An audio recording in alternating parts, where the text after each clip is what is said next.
तो inclined plane को बच्चे एक बार दोबारा देखते हैं। लास्ट क्लास में हमने इंक्लाइंड प्लेन को देखा था। इंक्लाइंड प्लेन में हमने ये देखा था कि लेट्स सपोज एक इंक्लाइंड प्लेन है जो एक सर्टेन हाइट h से है, जो एंगल बना रहा है, मान के चलो थीटा एंगल बना रहा है। ये कोई ऑब्जेक्ट है जिसका मास है m, रेडियस r है, और रेडियस ऑफ गायरेशन बच्चों k। ठीक है, ये हाइट h है आपकी, एंड ये थीटा है। तो इसमें हमने बहुत सारी चीजें निकालती। पहले हमने निकाला था बच्चों, अगर आपको याद हो, ACOM निकाला था। उसके बाद हमने अल्फा निकाला था। उसके बाद हमने FS निकाला, तो वो भी इसके जनरल फॉर्मूला निकाला था। अगर थोड़ा बहुत याद हो अपनी कॉपी में, अगर आप देख सकें, तो एक्सेलेरेशन जो हमने ACOM निकाला था, that was G sign theta 1 + A² upon R², ये था हमारा। तो उसके बाद अल्फा आपको पता है क्या होता है, ACOM अपॉन R होता है, तो R से डिवाइड करके आ जाएगा। FS था, that was MG sign theta 1 + R² upon K², इसके जस्ट रिवर्स में था। ये हमने लास्ट क्लास में किया था बच्चों। ठीक है, इनको फॉर्मूले को याद नहीं करना है, बस रिलेशन याद करना है कि के और एक्सेलेरेशन में क्या रिलेशन है। ठीक है, तो इस चीज को याद रखना। यहाँ तक हमने किया था। अब इसके बाद ये क्वेश्चन आता, फिर हमने एनालाइज किया था कि सबसे पहले कौन पहुंचेगा। तो हमने देखा था कि सबसे पहले सॉलिड स्फीयर पहुंच रहा था। क्यों? क्योंकि उसकी के की वैल्यू कम थी। के की वैल्यू कम होने से क्या हो जाएगा बच्चों? के की वैल्यू कम होने से एक्सेलेरेशन बहुत ज्यादा हो जाएगा। एक्सेलेरेशन ज्यादा होने से, क्योंकि स्टार्टिंग जीरो से स्टार्ट हो गई है, एक्सेलेरेशन ज्यादा से ज्यादा वेलोसिटी से पहुंचेगा, और ज्यादा वेलोसिटी से पहुंचेगा तो कम से कम टाइम लेगा। तो सबसे पहले सॉलिड स्फीयर पहुंच रहा था, ये हमने देखा था। ठीक है, अब हमें ये निकालना है कि कोफिशिएंट ऑफ फ्रिक्शन निकालना है। क्योंकि देखो, अब जाके हम थोड़ा सा और डिटेल में जाके पढ़ेंगे कि अगर यहाँ पे फ्रिक्शन नहीं है तो क्या होने वाला है। तो अगर फ्रिक्शन है तो किस टाइप का फ्रिक्शन है। ठीक है, और फ्रिक्शन भी कितना फ्रिक्शन होना चाहिए ताकि ये प्योर रोलिंग कर सके। प्योर रोलिंग कर सके तो उसके लिए हमें निकालना है। ठीक है, तो वही क्वेश्चन है, लिखो एक क्वेश्चन लिखो। What should be the value of coefficient of friction, what should be the value of coefficient of friction required for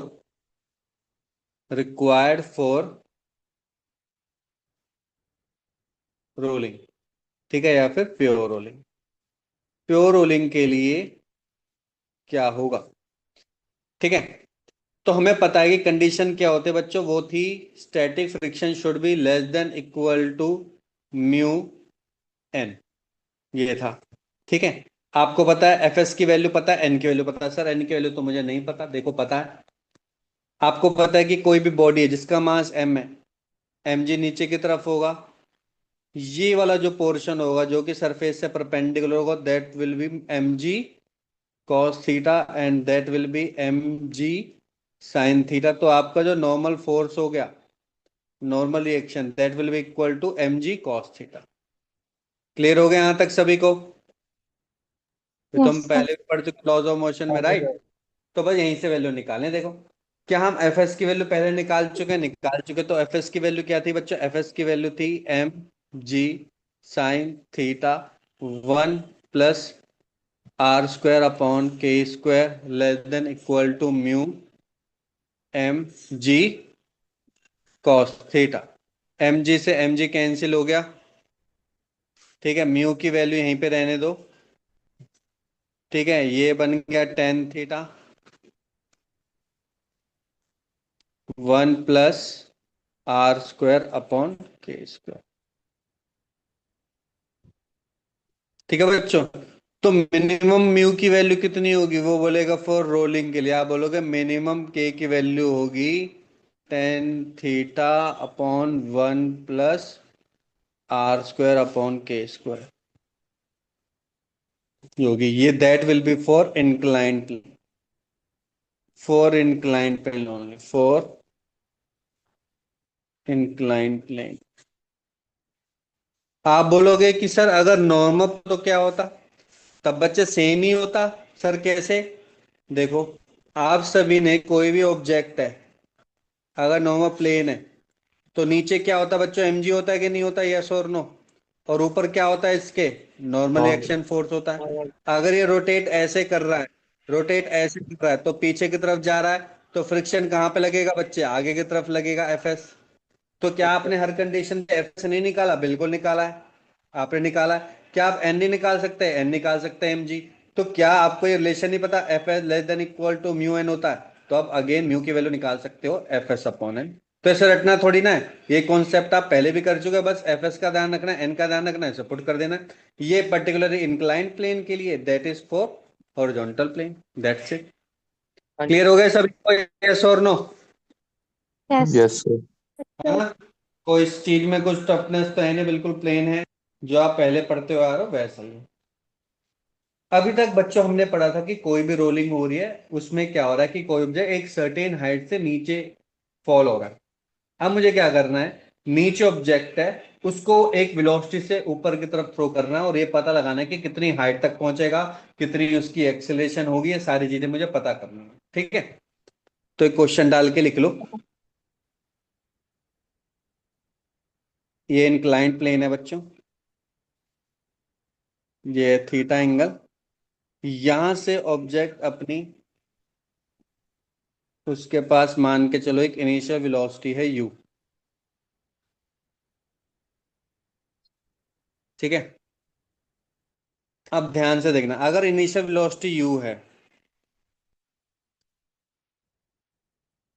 ठीक है, तो एक चीज बताओ, क्या इसका यहाँ पे बिल्कुल बीच में, बीच में क्या होगा बच्चे, आपको पता है mg फोर्स होगा। इस एंगल पर कौन सा फोर्स होगा आपको पता है, mg cos थीटा होगा, और इसके जस्ट परपेंडिकुलर आपका n होगा। अपोजिट साइड में लगा होगा बच्चों एक फोर्स, वो that will B mg sin theta. यहाँ तक क्लियर है? हाँ जी यस सर। सर। है ना? अब एक चीज बताओ, थोड़ा सोचो इसको, थोड़ा सोचना, जब ये ऊपर जाने की कोशिश करेगा, ठीक है, इनिशियल स्टार्टिंग में तो अभी चढ़ाई नहीं करी है इतनी ज्यादा उसने, तो इनिशियल वेलोसिटी थोड़ी ज्यादा होगी, लेकिन धीरे धीरे धीरे जब वो चढ़ेगा बच्चों, ऊपर की तरफ चढ़ेगा, तो उसकी एक्सेलेरेशन कम होगी कि ज्यादा?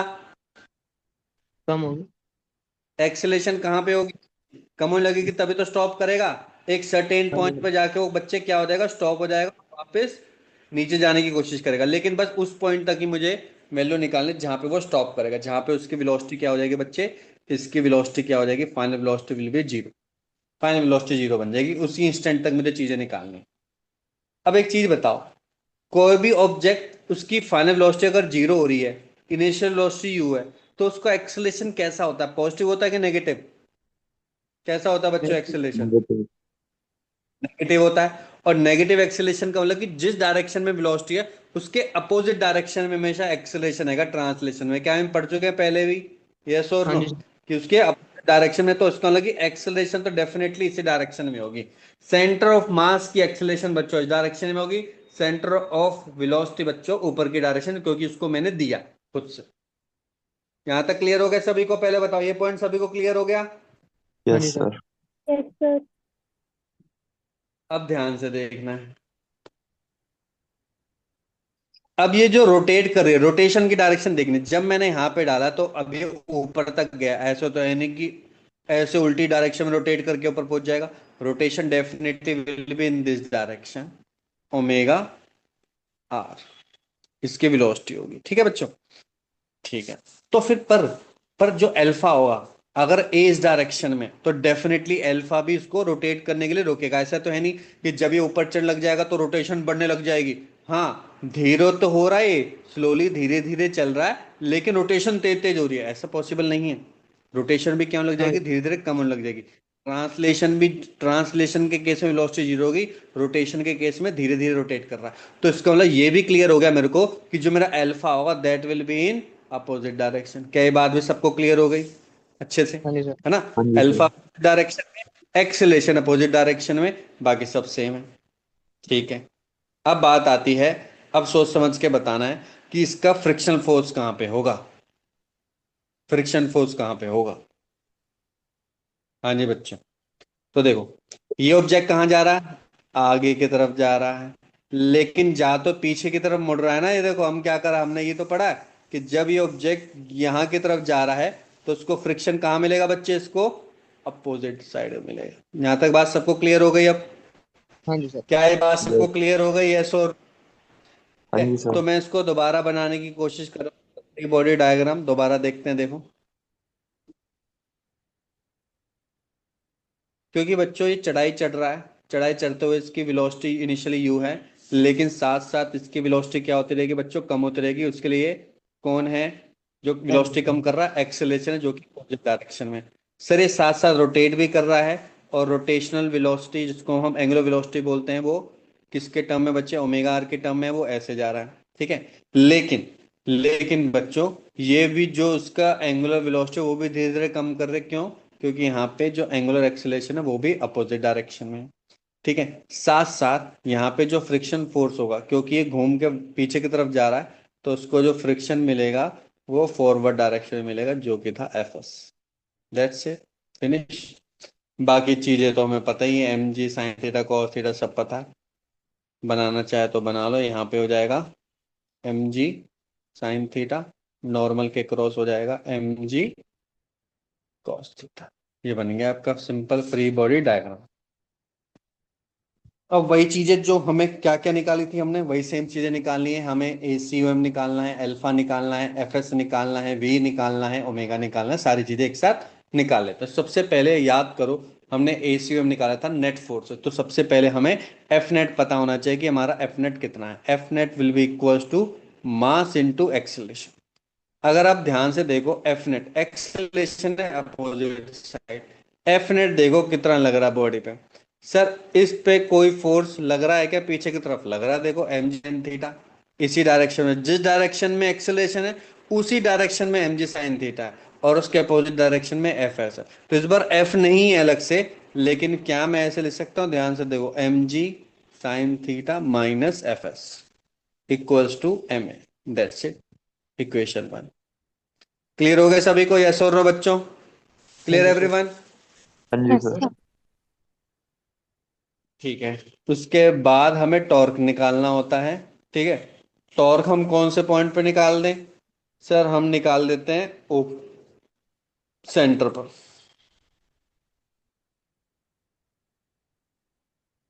सर एक बार ना अपने लास्ट क्लास में यहाँ पे निकलवाया था, जहाँ पे बिल्कुल निकालेंगे, यहाँ पे भी निकाल सकते हैं, कोई दिक्कत नहीं। पर अभी हम सेंटर पे ही निकालते हुए आ रहे हैं, तो सेंटर पे ही निकालते हैं। सेंटर पे अगर मेरे को आप बताने की कोशिश करो तो सेंटर पे कौन कौन से फोर्स हैं, आप देख रहे होंगे सेंटर पे है M G sine theta, centre पे ही है M G cos theta, centre पे ही एक नॉर्मल फोर्स है, और इन तीनों की वजह से टॉर्क क्या हो जाएगा बच्चों? इन तीनों की वजह से जीरो। टॉर्क कितना हो जाएगा? जीरो हो हाँ जाएगा जीरो। टॉर्क, बिल्कुल सही बात है। तो बचा कौन सा, केवल एफ एस। एफ एस बचा, परपेंडिकुलर डिस्टेंस केवल आर है, तो यहाँ पे बचेगा एफ एस इंटू आर।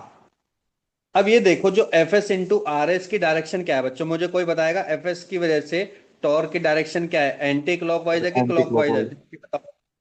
शाबाश, देखो कैसे समझाया था। R F S, R F S. तो देख रहे होंगे, तो ये किसके डायरेक्शन में आ रहा है, अल्फा की डायरेक्शन में ही आ रहा है। तो इसको लगे जो अल्फा की डायरेक्शन है वही बच्चों इसकी डायरेक्शन है, तो अल्फा आर हो गया, सॉरी आई अल्फा। राइट बच्चों? अभी मैंने क्या लिया, कुछ मैंने डिसाइड तो नहीं किया था, तो इसको कैसे करें, गायरेशन से करें, ऐसे कर लें, क्या लें? चलो डिस्क ले लेते हैं। डिस्क ले लिया हमने, डिस्क ले लिया, तो आपको पता है डिस्क का क्या होता है, M R square by two. क्योंकि यहाँ पे सरफेस रोटेट नहीं कर रही है, और यहाँ पे फ्रिक्शन भी इनफ है। ठीक है, फ्रिक्शन भी अभी तक इनफ है। ठीक है, तो फ्रिक्शन इनफ होने के कारण यहाँ पे ए अपॉन आर आ जाएगा बच्चों, यहाँ पे एफ एस आर आ जाएगा, R R square R cancel, और मेरे ख्याल से two F S equal to M में आ जाएगा, या two F S equal to M A R. That's it. अब एम ए की जगह आप ऐसे पुट करके टू एफ एस कर दोगे तो थ्री एफ एस, और इसकी वैल्यू निकाल सकते हैं हम। तो देखो, फ्रॉम इक्वेशन वन, ध्यान से देखो तो, M G sine theta minus F S और एम ए की जगह मैं पुट कर दूंगा 2fs। 2fs और एक एफ एस, 3fs हो गए। और एफ एस की फाइनल वैल्यू निकल गई mg साइन थीटा अपॉन में 3। बस। अब क्या निकालना है सर? ए निकाल दो। ए निकाल देंगे फ्रॉम इक्वेशन 2, ये वाली से। फ्रॉम इक्वेशन 2 से निकालेंगे तो 2 में देखो क्या आ रहा है। 2 में है A equals to 2fs upon में m। 2fs 2/3 G sine theta, that's it, खत्म। अब तो सारी चीजें ऐसे निकलेंगी, बस पूछो ही मत। तीसरा आपको पता ही है, ए इजिकल टू क्या होता है बच्चों? अल्फा आर होता है। A is equal to alpha into R. Alpha R होता है। तो अल्फा क्या हो जाएगा बच्चों? 2/3 जी साइन थीटा अपॉन में। तो देखो कितनी जल्दी सारी चीजें निकल गई। बस इक्वेशन को ध्यान से लिखना है और सारे आंसर निकाल देने, बस। बस हो गया, तीनों चीजें निकल गई। चौथी चीज हम निकालेंगे अभी। अब हमें वेलोसिटी निकालनी है, ओमेगा निकालना, बस। लिख लिया बच्चों सभी ने? यहां तक सभी को क्लियर हो गया? हाँ जी सर। सर ठीक है, नेक्स्ट पेज पे जाऊं क्या? Yes sir. तो देखो, अब एक चीज बताओ सर, ध्यान से देखो। अगर मुझे टाइम निकालना है कि कितने टाइम तक ये हाइट पर पहुंचा, कितने टाइम तक ये हाइट पर पहुंचा, अभी ये वाला ही क्वेश्चन है, ठीक है। तीन चीजें निकालनी है। क्या क्या चीजें निकालनी है बच्चों? लिख लो सेकंड पार्ट में। बी पार्ट लिख लो इसका। एक तो लिख लो time required to reach at maximum height.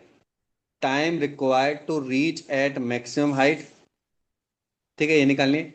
Velocity तो जीरो ही बन जाएगी। वेलोसिटी क्यों निकाल रहे हैं? वेलोसिटी तो जीरो ही बन जाएगी। और क्या निकाल सकते हैं? अरे ओमेगा भी तो जीरो बन जाएगी, यस और नो, हाँ जी है सर। ना? ओमेगा जीरो बनेगी क्या? mgh गेन किया और वेलोसिटी बन गई जीरो। वेलोसिटी बन जाएगी जीरो, तो v is equal to omega R है, तो वो भी जीरो बन जाएगी। बिल्कुल करेक्ट, तो कोई रिलेशन ही नहीं है। तो बस हमें टाइम रिक्वायर्ड ही निकालना है बच्चों, बस। क्या निकालना है? टाइम रिक्वायर्ड करना है। करें क्वेश्चन अब? हाँ जी सर। ठीक है। अब आपको पता, देखो सर, टाइम रिक्वायर्ड का फॉर्मूला, हमने तीन इक्वेशन ऑफ मोशन पढ़ी, जिसमें से एक में तो यूज ही नहीं होता। बची दो इक्वेशन। दो इक्वेशन बची, तो पहले इक्वेशन होती है sir v is equal to U plus A T, ठीक है। सर v पता है, v जीरो पता है हमें। u पता है, u तो u ही है, गिवन है। हमें a पता है सर, यस, अभी आपने निकाला a। कितना निकाला a? सर अभी आपने निकाला था 2/3 जी साइन थीटा, तो डायरेक्टली पुट कर दूं, क्योंकि एक्सेलेरेशन की डायरेक्शन अपोजिट है u से। तो माइनस के लेंगे बच्चों, 2/3 जी साइन थीटा और t की आपकी फाइनल निकल गई u 3 2 जी साइन थीटा। बस खत्म क्वेश्चन। कितना आसान है, यस और नो? हाँ जी सर। बस हो गया। नेक्स्ट करते हैं।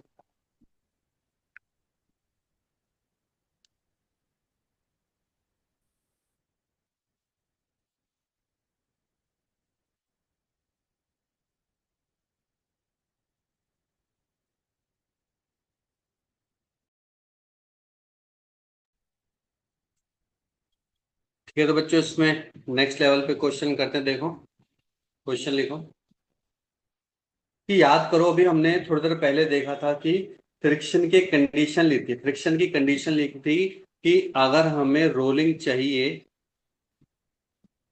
प्योर रोलिंग चाहिए, तो mu greater than equal to आपने लिया था एन अपॉन एफ एस, जिसकी वैल्यू निकल के आई थी बच्चे, जिसकी वैल्यू निकल के आई थी आपकी 10 थीटा अपॉन में 1 + r² अपॉन k²। ये वैल्यू निकल के है, ठीक है। अब मैं कंडीशन मान के चल रहा हूं कि म्यू आपका इससे छोटा है, 10 theta upon 1 + r² upon k² से छोटा है। और जैसे ही इस कंडीशन को फॉलो करता है, तो आपको पता होना चाहिए कि वहां पे उस पॉइंट पर क्या होने वाला है। सबसे पहला पॉइंट है कि वहां पे तो प्योर रोलिंग नहीं होने, लिखते रहना, नो प्योर रोलिंग। तो क्या होगा, स्लीपिंग के साथ साथ रोलिंग होगी, स्लीपिंग भी होगा रोलिंग भी होगी, लेकिन प्योर रोलिंग नहीं होगी। स्लीपिंग का मतलब कि क्या होता है, स्लीपिंग का मतलब बच्चों ये थोड़ा खिसकेगा भी सही और घूमेगा भी सही, खिसकेगा घूमेगा खिसकेगा घूमेगा। अब इसका मतलब ध्यान से समझना, देखो ये पॉइंट बहुत इंपॉर्टेंट है। अगर वो खिसक रहा है मतलब यहाँ पे there will be some slipping, ये भी लिखना सम स्लीपिंग, स्लीपिंग लिख सकते हो, स्लाइडिंग भी लिख सकते हो, क्वेश्चन कैसे भी आ सकता है इस तरीके से।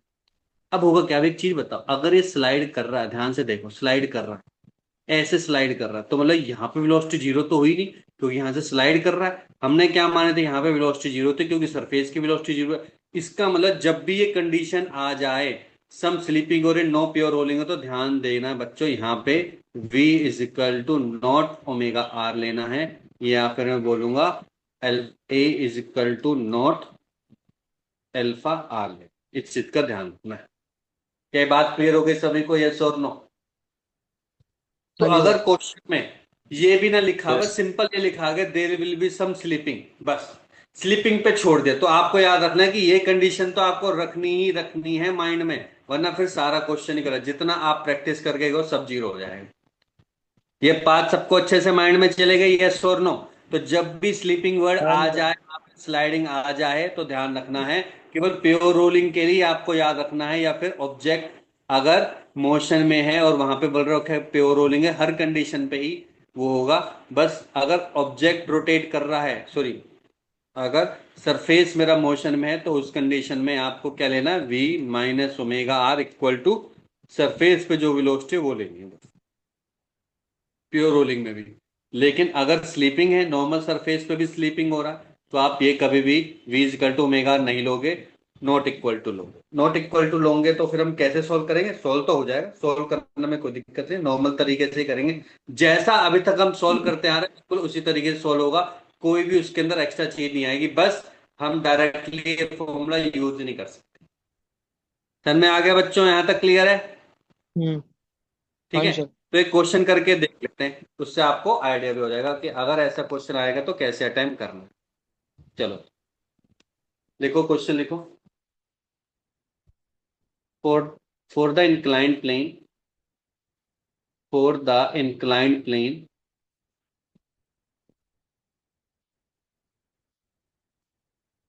Body is rolling with slipping, body is, ये बॉडी की जगह लो sphere, hollow sphere, hollow sphere ले रहा हूं इस बार में, hollow sphere is rolling with slipping, object is initially at rest, what will be the, what will be the ACOM, alpha और FS? FS, इस बार FS नहीं आएगा, क्योंकि इस बार ये है, क्योंकि ये डिस्क क्या कर रहा है, क्या कर रहा था, स्लिप कर रहा था, यहाँ पे आएगा काइनेटिक फ्रिक्शन आ जाएगा, यहाँ पे काइनेटिक फ्रिक्शन। तो ये तीन चीज निकला, तो ये भी लिख लेना, यहाँ पे एक और चीज आ जाएगा, there will be some kinetic friction.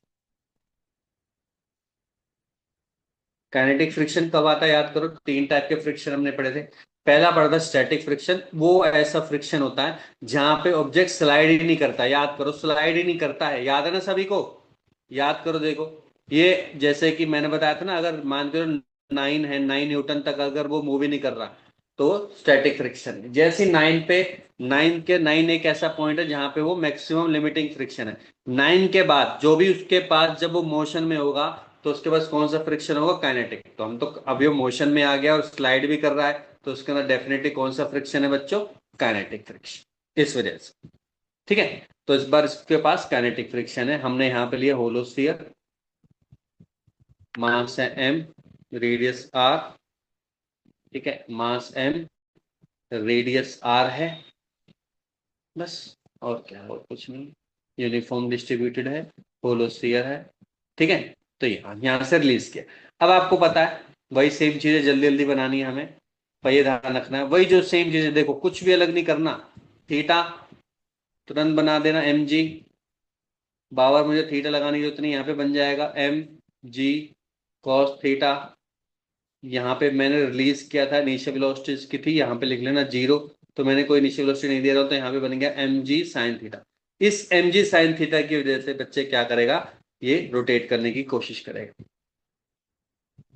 ठीक है, ये होगा ये होगा। अब देखो जब ये ऐसे रोटेट करेगा ऐसे रोटेट करेगा, तो ये साथ साथ क्या कर रहा है, साथ साथ क्या कर रहा है बच्चों, साथ साथ ये बिल्कुल सर। स्लाइड भी कर रहा है या फिर स्लिप भी कर रहा है। अब स्लिप की वजह से स्लिप आगे की तरफ कर रहा है, तो फ्रिक्शन कहां पे होगी बच्चे इसकी, फ्रिक्शन अब पीछे की पीछे पीछे। तरफ। एक बात क्लियर हो गई, अच्छे से माइंड में चली गई, क्योंकि अब साथ हाँ साथ क्या कर स्लिप भी कर रहा है, तो उसके वजह से फ्रिक्शन कहां पे होगी बच्चों, पीछे की तरफ होगी। कोई डाउट तो नहीं आता किसी को भी, किसी को भी नो सर। डाउट है क्या, समझ में आ गया अच्छे से।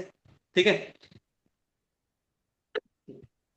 अब आपको पता है कि ये आगे की तरफ ऐसे स्लाइड करेगा, अगर यहाँ पे है तो बच्चे ओमेगा यहाँ पे होगा और एल्फा होगा, लेकिन omega will not be equal to V by R, alpha will not be equal to A by R. ये हमें याद रखना है, हर बार याद रखो, बार बार याद दिलाऊंगा ताकि माइंड में भूलनी नहीं है चीजें। ठीक है सर, और तो मेरे ख्याल से कुछ नहीं है ऐसी चीजें, बस तो सर जल्दी से कर देते हैं, नेट फोर्स निकालते हैं बस जल्दी से। बताओ तो बच्चों नेट फोर्स क्या है, इस पे जल्दी बताओ अब तो। Net force equal to mass, acceleration इधर की तरफ है, क्यों, क्योंकि इसकी तरफ ही जा रहा है, एक्सेलेरेशन यहीं पे होगा, एक्सेलेरेशन। बताओ नेट फोर्स कितना है बच्चे इसके ऊपर, net force. Sir M G sine theta minus F K. Theta क्या माइनस बात, एफ के। बिल्कुल correct, M G sine theta minus F K equals to mass into acceleration, बात ही खत्म।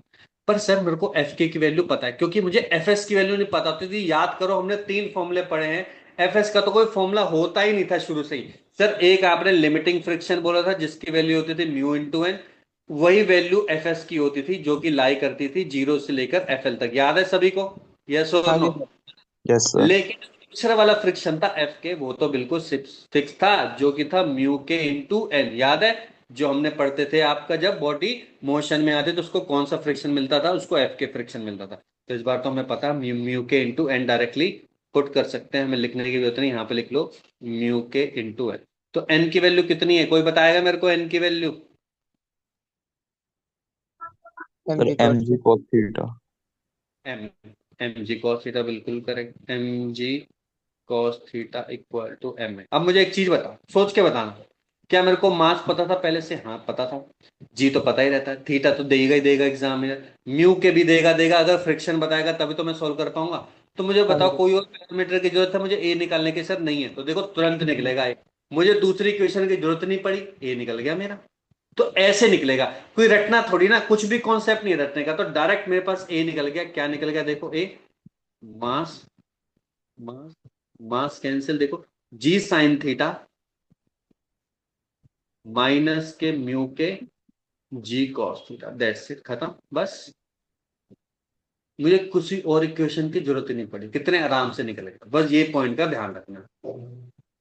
तो आप बोलोगे सर अल्फा, अल्फा कैसे निकालूंगा, सर मैं अल्फा ए अपॉन आर ले लूं, अभी समझाया ए अपॉन आर नहीं लेना है, तो सर अल्फा फिर कैसे निकालूं, बच्चे टॉर्क की इक्वेशन से निकालेंगे, टॉर्क की इक्वेशन हमें आती है, मुझसे निकालेंगे। तो जब हम टॉर्क की इक्वेशन निकालेंगे तो हम ओरिजिन पॉइंट पे ले लो, देखो टॉर्क ओरिजिन पॉइंट पे ले तो ले लो टॉर्क एट सेंटर, जैसे टॉर्क एट सेंटर लूंगा, मुझे बताओ एक फोर्स है M G cos theta, sir ये तो बिल्कुल टच कर रहा है पे, एम जी टच कर रहा है, M G sine theta touch कर रहा है, तो केवल किसकी वजह से होगा बच्चों, ओनली एफ के की वजह से, एफ के और परपेंडिकुलर डिस्टेंस। कोई बताएगा एफ के की जो रोटेशन होगी वो कौन सी डायरेक्शन है, क्लॉकवाइज है कि एंटी क्लॉकवाइज, क्लॉकवाइज। क्लॉकवाइज है। अगर वो क्लॉकवाइज है तो अल्फा की डायरेक्शन में कि अल्फा के अपोजिट, अल्फा की डायरेक्शन में। अल्फा की डायरेक्शन, तो दोनों के दोनों साइन क्या होंगे बच्चों, पॉजिटिव होंगे। तो टॉर्क हमने निकाला एफ के आर, और बाकी सबके जीरो हैं, equals to I into alpha. यहां तक क्लियर हो गया सभी को। हाँ जी सर। ठीक है, एफ के की यस। वैल्यू क्या है, अभी हमने एफ के की वैल्यू निकाली थी म्यू के M G cos theta into R, आई आपको पता है क्या होता है इसका, एम आर, होलो डिस्क क्या लिया था मैंने, स्फीयर लिया था, होलोस्फीयर, होलोस्फीयर का कितना होता है 2/3 mr², यही होता है इंटू अल्फा, है ना, और तो कुछ नहीं है, और कुछ नहीं। एक आर से एक आर कैंसिल, एम से एम कैंसिल, अल्फा की वैल्यू डायरेक्टली आ गई 3 μ k जी कॉस थीटा अपॉन में 2r। चेक करो, यही आ रही सबकी। हाँ जी सर।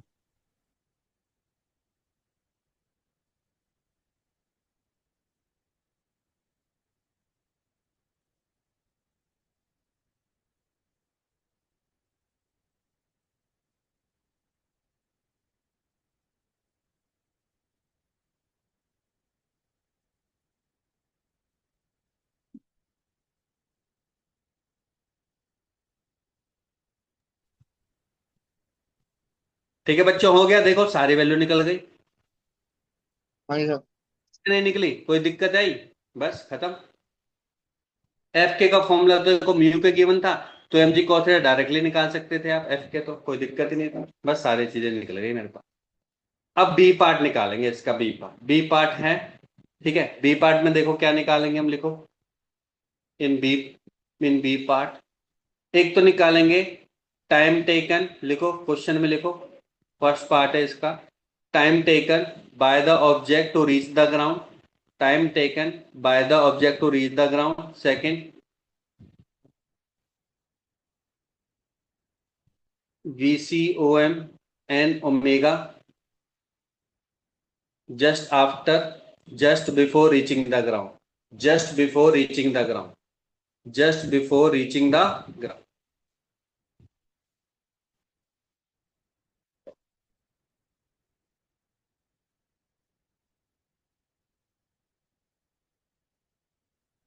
करें बच्चों?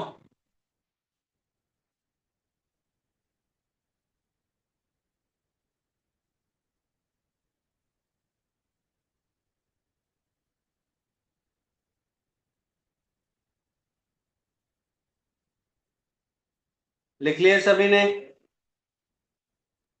हाँ जी सर। ठीक है। अब हमें क्या निकालना है? अब हमें सर निकालना है VCM और ओमेगा निकालना है। अब एक चीज बताओ, क्या हमने कहीं पे ऐसा कुछ पढ़ा था क्या कि फ्रिक्शन हो, फ्रिक्शन नहीं हो, ऐसा कुछ सिस्टम आ जाए तो इसकी काइनेटिक एनर्जी या फिर टोटल जो कंजर्वेशन एनर्जी उस पर फर्क पड़ेगा? याद करो, शुरू से हम यही पढ़ते आ रहे हैं कि कंजर्वेशन ऑफ एनर्जी केवल ट्रांसफर हो रही है वन फॉर्म टू अनदर, ठीक है। तो क्या फ्रिक्शन की वजह से कुछ एनर्जी पे फर्क पड़ेगा? क्या फ्रिक्शन की वजह से एनर्जी कुछ खा जाएगा? मेरे ख्याल से तो ऐसा कुछ हमने हाँ पढ़ा ही जी नहीं। सर। हमें तो सिंपल क्या देखना है बच्चों, सर्टेन हाइट देखने, फ्रिक्शन तो पहले भी था, एफ एस तो पहले भी था, ठीक है। फ्रिक्शन अब बस एफ के ही तो आया है। इसका मतलब कि उसकी एनर्जी पे थोड़ा फर्क पड़ेगा, यस और नो? उसकी एनर्जी पे फर्क नहीं पड़ने नहीं वाला है, पड़ेगा। पड़ने वाला है। एक बात है। तो फिर इसकी जो टोटल एनर्जी होगी, इसकी जो टोटल एनर्जी होगी वो क्या होगी बच्चों? टोटल एनर्जी,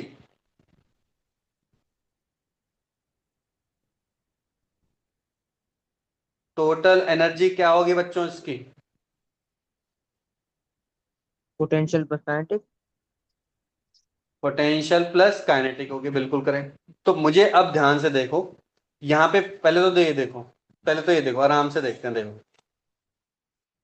हमें वर्क डन निकाल के इसकी टोटल एनर्जी भी निकाल सकते हैं। देखो कैसे। सर एक चीज बताओ, हमारे को वर्क डन निकाल के हम इसकी टोटल एनर्जी निकालेंगे, क्योंकि जितना वर्क डन वो यहां से लेकर यहां तक करेगा उतनी ही एनर्जी वो अपने अंदर प्रोसेस कर रहा होगा। इस चीज को मानते हम नहीं मानते, यस और नो? हाँ जी सर। जितना भी वर्क डन वो यहां से लेकर यहां तक कर रहा हो, वही उसके अंदर उतनी एनर्जी रहेगी। तो आपको बता वर्क डन क्या होता है? वर्क डन होता है, सिंपल सा बात है सर, वर्क डन हमें पढ़ा है F.S होता है, ये हमने पढ़ा है। अगर मैं बात करूं यहाँ पे टोटल फोर्स की, तो आप देख पा रहे हो यहाँ पे जो नेट फोर्स है, नेट फोर्स जो आपका है वो है बच्चों mg sign theta minus F के है। तो आपका जो नेट फोर्स हो गया वो कितना है? नेट फोर्स है आपका बच्चे mg sign theta minus F के, और एफ के है म्यू के mg कॉस थीटा। और यहाँ पे एस कितना, ये वाला डिस्टेंस कितना है बच्चों? ये वाला, हम तो ये वाले डिस्टेंस की बात करेंगे। आपको पता है अगर ये हाइट h है तो ये डिस्टेंस क्या होता है? h upon sine theta, yes और नो? ये h अपॉन साइन। तन में आए कि नहीं आया बच्चों? इतना हाँ जी। उसने वर्क डन करेगा जब वो एट ग्राउंड पे पहुंच जाएगा, उस सर्टेन हाइट से यहां तक ग्राउंड पे पहुंच जाएगा, और यही इतनी एनर्जी पोजेस भी करेगा, जितना वर्क डन करता है उतनी ही एनर्जी वो पोजेस करता है। तो लिख लो the same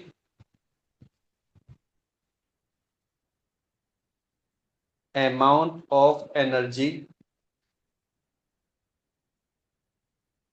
will be possessed by hollow fish। तो यहां तक जो भी वैल्यू आपने निकाली है, मान के चलो ये वैल्यू निकाली, आपने ई निकाल दी, इस बार आपने ई निकाल दिया।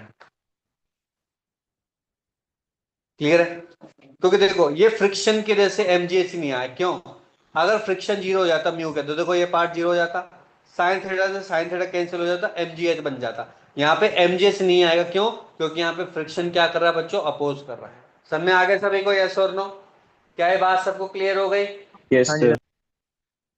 ठीक है, ये था मेरा ई। अब ये ई टोटल एनर्जी है मेरे पास। ठीक है, अब आपको पता है एनर्जी, टोटल एनर्जी कंजर्वेशन होता है कि नहीं होता बच्चों? टोटल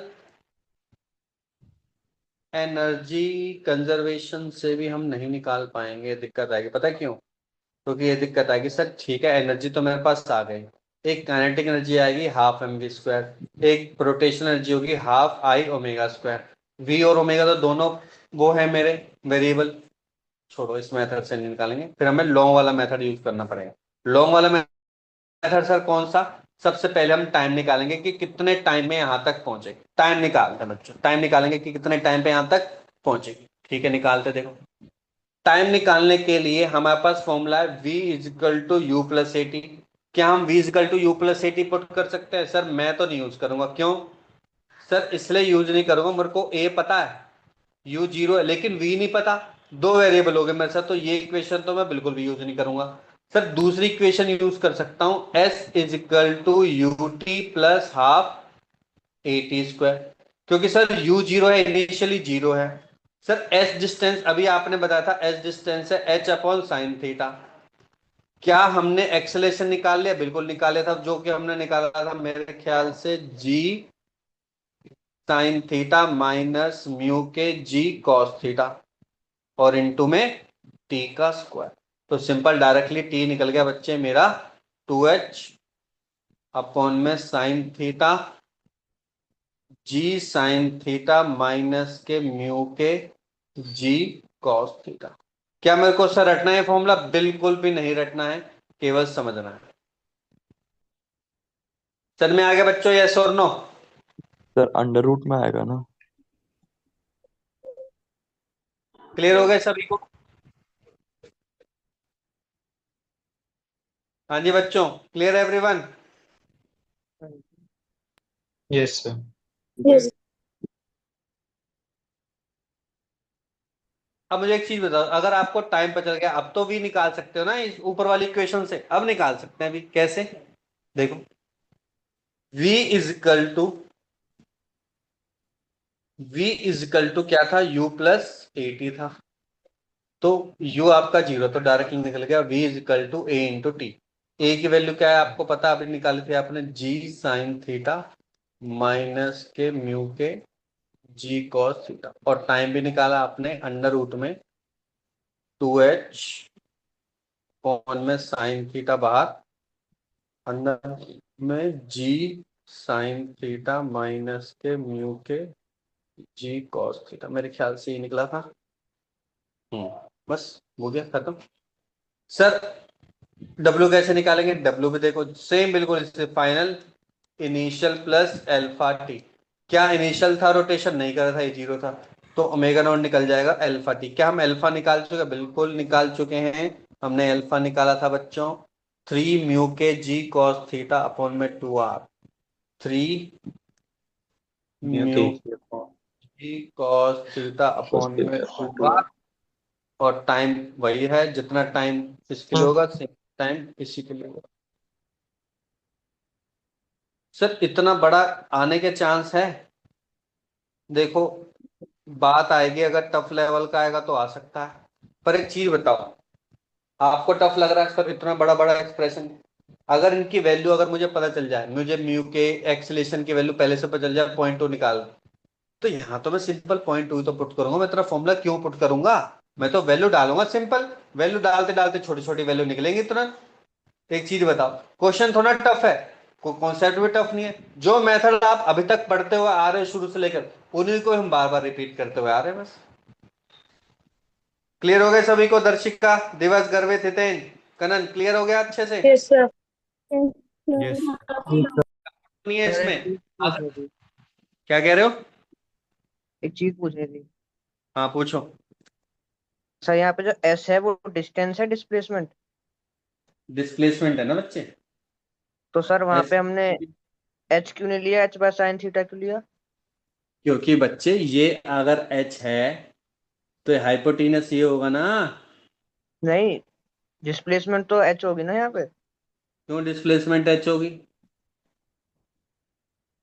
अबे वो सर्टेन हाइट लेते हैं मेरे बेटा, ये वाला, ये तो एक चीज बता, ये तेरी इनिशियल पोजीशन है, ये तेरी फाइनल पोजीशन है, तो यही तो होगी जो भी वैल्यू होगी, कि नहीं? अच्छा ठीक है सर। ठीक है। वो वर्टिकल हाइट देखते हैं किस केस में, while we calculating the potential energy, क्योंकि वैसे भी अगर तू वही लेके जाएगा ना फॉर्मूला, तब भी वही सेम ही आएगा। क्योंकि जब तू एम जी साइन थीटा, और ये देखेगा, देख एम जी साइन थीटा लग रहा है फोर्स, फ्रिक्शन को भूल जा, अभी फ्रिक्शन है ही नहीं।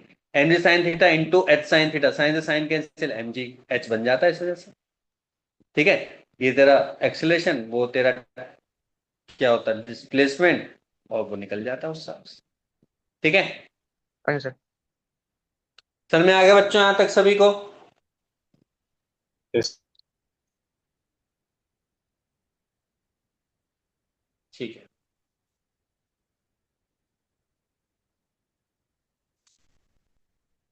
एक छोटा सा टॉपिक और स्टार्ट करते हैं, लिखो। Angular momentum of a body in combination of translation and rotational motion, लिखो। एंगुलर मोमेंटम ऑफ बॉडी इन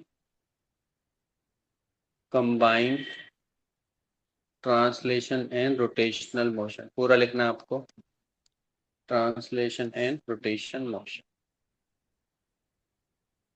अब जैसा कि अभी तक हमने पढ़ा था कि आपने सर वेलोसिटी भी इंडिविजुअल कैलकुलेट ली थी, आपने आपने मेरे को बताया था कि अगर कोई बॉडी है, अगर उसके अंदर ट्रांसलेशन भी है और रोटेशन भी है, तो आपने सर इसको इंडिविजुअली सॉल्व करवाया था। मैं शुरू में ही बोल दिया था कि आपने हर एक पार्ट बॉडी का ट्रांसलेट कर रहा होगा विद सेम वेलोसिटी, और हर एक पार्ट बॉडी का रोटेट कर रहा होगा विद सेम एंगुलर वेलोसिटी, जो कि आपने ली थी ओमेगा। हाँ, कंबाइन करके will be definitely different different velocity at different different point, वो तो हमने देखा था, आपने निकाला था, हर एक पॉइंट पर देखा था कि अलग अलग वेलोसिटी निकल रही थी। लेकिन अगर मैं रोटेशनल बात करूं, तो हर एक बॉडी ओमेगा ओमेगा से रोटेट कर रही है, और यहाँ पे हर एक बॉडी का पार्ट वी वेलोसिटी से ट्रांसलेट मोशन कर रहा है, तो हमने अलग अलग सेपरेट किया था। वैसे ही हमने बच्चों यहाँ पे एल का फॉर्मूला निकाला था, याद करते हैं हम एल का फॉर्मूला। जब हमने यहाँ पे देखा था कि कोई भी बॉडी ट्रांसलेटली वेलोसिटी में जा रही है, तो हमने निकाला था, एक तो एमवीआर निकाला था, अगर थोड़ा बहुत याद हो। मुझे एमवीआर नहीं लिखना चाहिए एक्चुअली, मुझे लिखना चाहिए एम आर क्रॉस बी, ये एग्जैक्ट फॉर्मूला था। एक और फॉर्मूला अगर आपको याद हो, आई इंटू ओमेगा, ये फॉर्मूला, दो फॉर्मूला। अब जैसा कि आपको दिखाई दे रहा है यहाँ पे v है, तो डेफिनेटली थोड़ा ट्रांसलेट मोशन को दिखाई देगा, और ये बच्चे किसको पता किसका दिखाई देगा, रोटेशनल मोशन। तो जो मेरा L टोटल होगा यहाँ पे, L टोटल होगा, that will be equals to translation plus L rotation. तो इसी बेस पे फॉर्मूला क्या आ गया बच्चों, M R cross V plus I omega, ये फॉर्मूला, बस खत्म। ये फॉर्मूला इसी बेस पे क्वेश्चन करेंगे, दो चार टॉपिक भी खत्म हो जाएगा ये वाला। लिख लिया, आगे बढ़े। Yes sir. ठीक है। तो देखो, मैं ये कह रहा हूं, ध्यान से सुनना है, मैं ये कह रहा हूं कि ना एक रॉड है,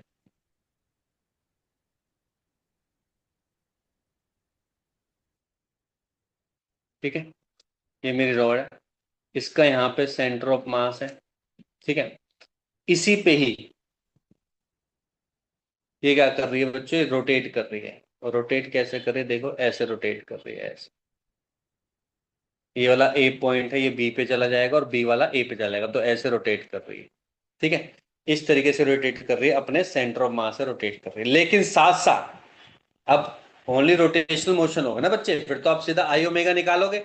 मैं ये नहीं कहना चाह रहा हूं, मैं साथ साथ इसको आगे की तरफ भी खींच के लेके जाना चाह रहा हूं यू वेलोसिटी के साथ, यू वेलोसिटी के साथ। तो ध्यान से देखो, यहाँ पे कॉम्बिनेशन हो गया, ट्रांसलेशन भी कॉम्बिनेशन होगा विद यू, और रोटेशन भी होगा, मतलब ये सीधा सीधा भी जा रहा है और घूमते हुए जा रहा है, घूमते हुए जा रहा है सीधा सीधा।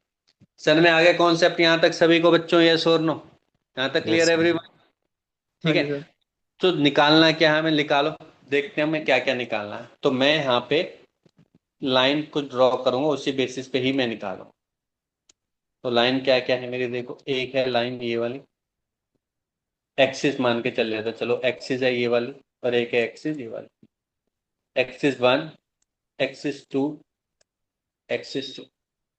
तो लिखो फाइन, क्योंकि ये पहले से ट्रांसलेशन रोटेशन है, तो ऐसा जरूरी नहीं कि एग्जामिनर जबरदस्ती बोले कि दोनों निकालो। सिंपल बोलेगा फाइन एल, मतलब कि angular momentum about axis one, two and, तीनों के एक्सिस के रिस्पेक्ट में निकालना है बस। सर ये तो मेरे को आता है, बिल्कुल आता होगा, देखते हैं कैसे। देखो बहुत आराम से निकालेंगे, पहले वन एक्सिस से निकालते हैं, बाकी दो और तीन तो आप बहुत आराम से निकाल दोगे। वन को अच्छे से समझ लो, वन पार्ट को अच्छे से समझ लो। तो देखो फ्रॉम, तो लिखो अबाउट एक्सिस वन। तो देखते हैं, मैंने बोला एक्सिस वन है बच्चे, यहाँ पे अगर मैं पॉइंट रख रहा हूँ, यहाँ पे मैं इस पॉइंट पर निकालना चाहता हूँ, किसी भी पॉइंट पर निकालना, इस पॉइंट पर निकाल जाता हूँ, तो आप देखोगे आपकी वेलोसिटी इस डायरेक्शन में, सही बात है। और अगर मैं बोलूं कि मुझे परपेंडिकुलर डिस्टेंस दे, तो परपेंडिकुलर डिस्टेंस ये तो होगा नहीं बच्चों, यस और नो? आपका परपेंडिकुलर डिस्टेंस क्या होगा बच्चों, ये होगा ना परपेंडिकुलर डिस्टेंस, जो कि होगा ओ ए। सर में आया कि नहीं आया बच्चों, यस और नो? ओ ए आपका परपेंडिकुलर डिस्टेंस होगा, तो मान के चलो टोटल लेंथ है एल। तो आपका परपेंडिकुलर डिस्टेंस कितना हो गया, आप बोलोगे सर परपेंडिकुलर डिस्टेंस हो गया L/2, और उसके परपेंडिकुलर में है U। तो हमारा फॉर्मूला मैंने क्या लिखवाया था, M R cross V। R क्या होता है, परपेंडिकुलर डिस्टेंस ले लो या फिर रेडियल। अब रेडियल को अगर मैं ये लूंगा तो मेरे लिए बहुत निकालना मुश्किल हो जाएगा, इसलिए मुझे परपेंडिकुलर मुझे पता है L/2 होता है। तो मैं डायरेक्टली देखो क्या लेना चाहता हूँ, देखो मैं क्या लिखना चाह रहा हूँ, मास तो मैं लूंगा ही लूंगा, L/2 इंटू यू। सर आपने क्रॉस क्यों नहीं लिया, क्योंकि मैं पहले से देखो L/2 और यू पहले से साइन 90 है, साइन 90 की वजह से वैल्यू 1 हो जाएगी, तो डायरेक्टली आपका निकल गया MU L/2। यहां तक कोई बात, कोई दिक्कत परेशानी पूछ लो अभी भी। क्लियर हो गया सभी को यहां तक? Yes sir. ठीक है। अब इसकी मुझे बता दो कि ये रोटेट कौन सी डायरेक्शन में करे, ताकि मैं बता सकूं कि इनसाइड द बोर्ड है कि आउटसाइड द बोर्ड है। बताओ जल्दी से बच्चों। Anti clockwise. आ है, कैसे जा रहा है? Sir anti clockwise. Anti clockwise जा रहा है। हम्म,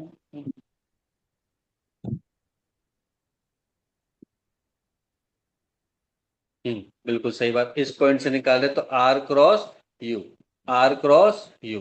तो कैसे जा रहा है, आर क्रॉस यू, तो कौन सी जा रहा है बच्चों, एंटी क्लॉकवाइज। एंटी क्लॉकवाइज को हम कैसे डिनोट करते हैं, आउटसाइड लिखते हैं ना बच्चों, या फिर हम डॉट से रिप्रेजेंट करते हैं। सर में आ गया, क्लियर एवरीवन, यस और नो? हाँ जी सर। ठीक है।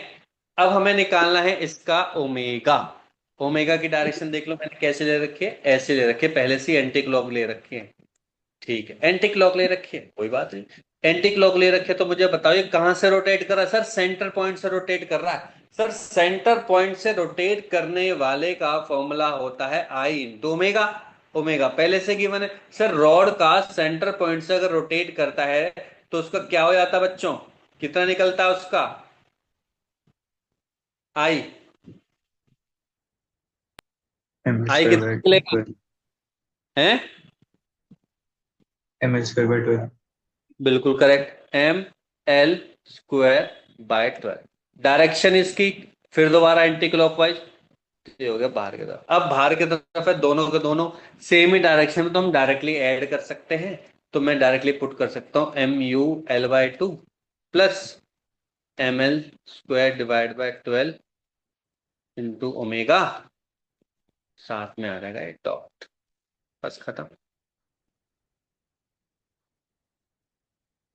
हाँ जी बच्चों, कोई डाउट यहाँ तक? सभी को क्लियर हो गया? आसान था मेरे ख्याल से, कुछ दिक्कत वाला तो नहीं होना चाहिए। क्लियर यस सभी सर। को? ठीक है, अब यस निकालेंगे अबाउट सेकंड एक्सिस। देखो सेकंड एक्सिस वाले में मुझे बताएगा कि ट्रांसलेशन की वजह से कितना होगा।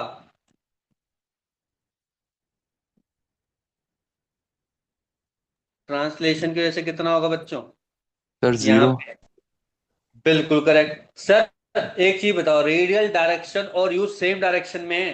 सर आपकी हिम्मत कैसे हुई पूछने की? हमें पता है आंसर जीरो ही होगा। बिल्कुल सही बात, वेरी गुड, जीरो होगा, बिल्कुल सेम लाइन में आ रहा है तो zero answer. Plus sir rotate तो कर रहा है ना? बिल्कुल कर रहा है, रोटेट कर रहा है, हम सेंटर पॉइंट से ही पूछ रहे हैं फिर दोबारा, रोटेट कर रहा है। तो सर रोटेशन में कोई दिक्कत होगी क्या? रोटेशन में कोई दिक्कत नहीं है, रोटेशन में कुछ भी दिक्कत नहीं। सेंटर पे थे, सेंटर पे पूछ रहे हैं तो सेम ही होगा, आउटसाइड द बॉक्स होगा। बस हो गया, कोई दिक्कत? आगे बढ़े, सर मैं आ गया। हाँ जी सर। Yes sir. अब निकालेंगे अबाउट। अब आंसर सारे सेम होंगे, केवल वैल्यू का फर्क पड़ेगा। देखो 3 पॉइंट पर निकाल रहा हूं। यू वेलोसिटी है ऐसे, रेडियल डायरेक्शन है ऐसे, तो देखो रेडियल यू, रेडियल यू कौन सी डायरेक्शन लग रही है बच्चों? आपको कौन सी डायरेक्शन लग रही है? क्लॉकवाइज। क्लॉकवाइज। क्लॉकवाइज है तो अभी भी फॉर्मूला देखो, एल बाई टू ही है और ये यू ही है और इसका टोटल मास एम ही है, तो अगेन निकलेगा क्या? M U L by two. लेकिन इस बार क्लॉकवाइज नहीं होगा, इस बार होगा एंटी क्लॉक, सॉरी क्लॉकवाइज होगा, एंटी क्लॉकवाइज नहीं होगा। क्लॉकवाइज होने की वजह से बच्चे कहाँ पे करेगा? इनसाइड द बोर्ड करेगा। ओमेगा में कुछ फर्क नहीं आएगा, ओमेगा सेम रहेगा, एम एल स्क्वायर अपॉन में 12 ओमेगा इनसाइड। अब अगर इन दोनों को ऐड करना है तो देखो कैसे ऐड होगा। या तो ये प्लस वाला, सॉरी डॉट वाला हटा के क्रॉस लगाओगे तो माइनस साइन आ जाएगा बस।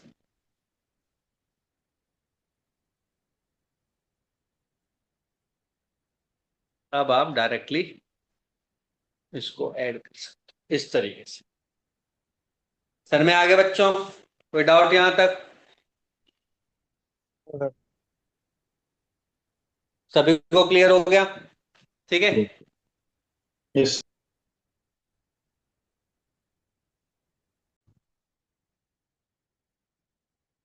तो देखो क्वेश्चन लिखो now.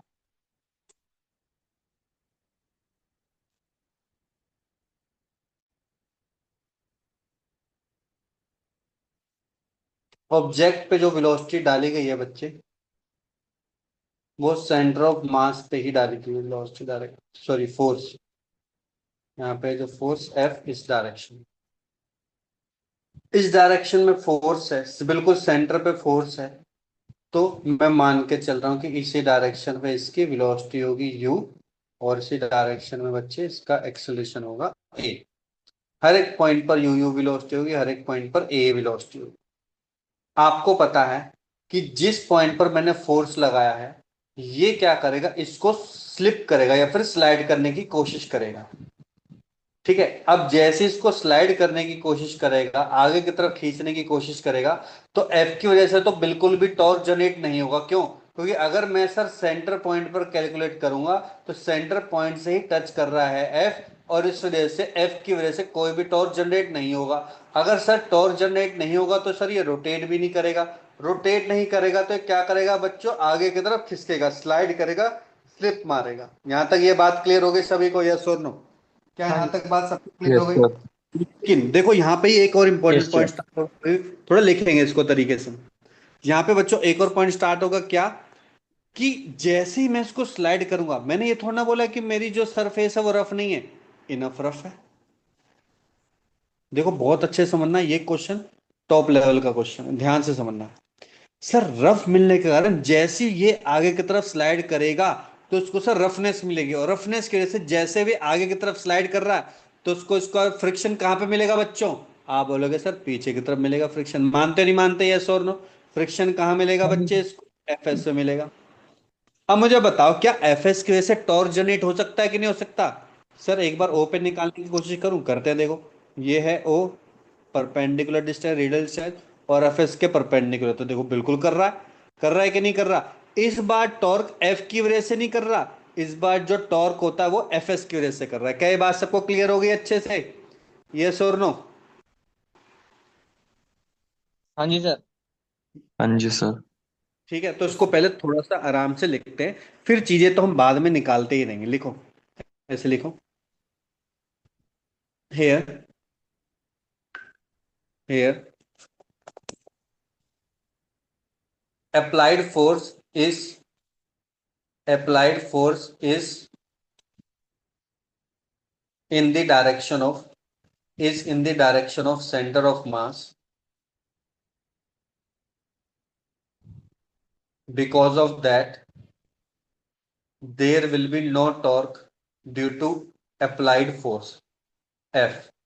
Thereby there will be no torque due to applied force F. F की वजह से कोई भी टॉर्क जनरेट नहीं होगा। ये तो बात मेरे को अच्छे से क्लियर हो चुकी है। क्यों? क्योंकि सर O पॉइंट से पास होके जा रहा है, इस वजह से F से कोई टॉर्क जनरेट नहीं होगा। उसके बाद लिखो, then it will start to slide, then it will start to slide.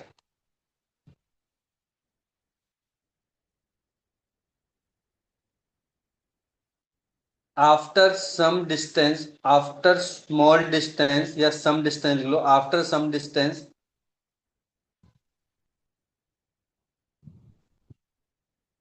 a friction force Fs will also act on the body in opposite direction. Friction force Fs will also act on the body in opposite direction. Due to Fs, torque will be generated.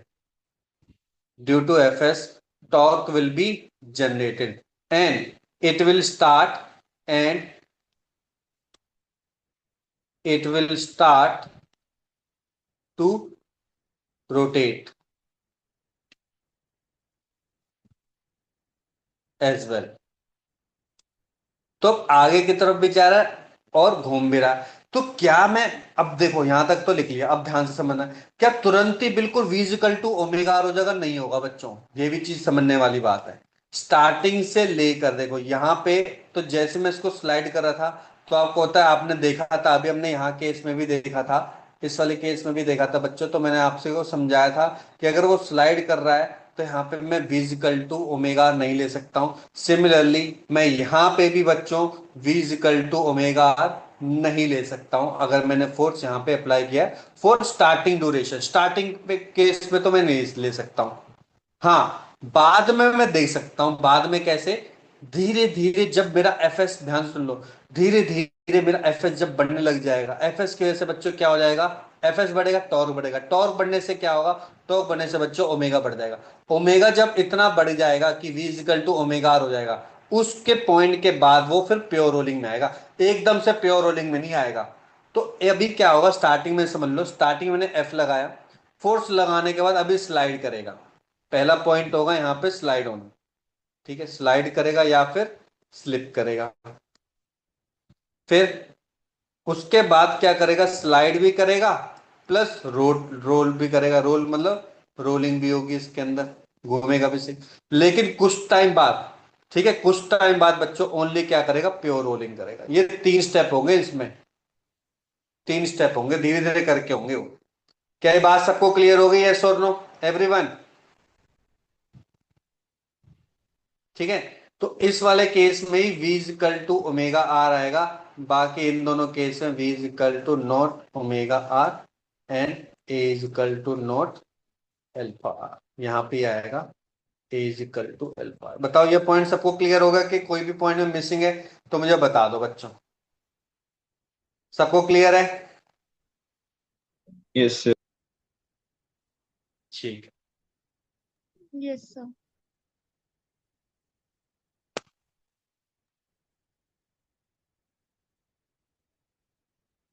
ठीक है, तो हमें ये दो condition analyse करनी, क्योंकि पहली तो बहुत स्मॉल ड्यूरेशन के लिए ही होगी, क्योंकि जैसे फोर्स लगाऊंगा बस तुरंत ही फिर एफ स्टार्ट हो जाएगा। ठीक है, तो हमें यहां से लेकर हम कितने टाइम में प्योर रोलिंग में पहुंचेंगे, हमारे लिए ये बहुत ज्यादा इंपॉर्टेंट है। ठीक है बच्चों, तो ये इंपॉर्टेंट है, तो लिखते हैं। तो हम पहले निकालेंगे क्या, लिखो, फाइंड फाइंड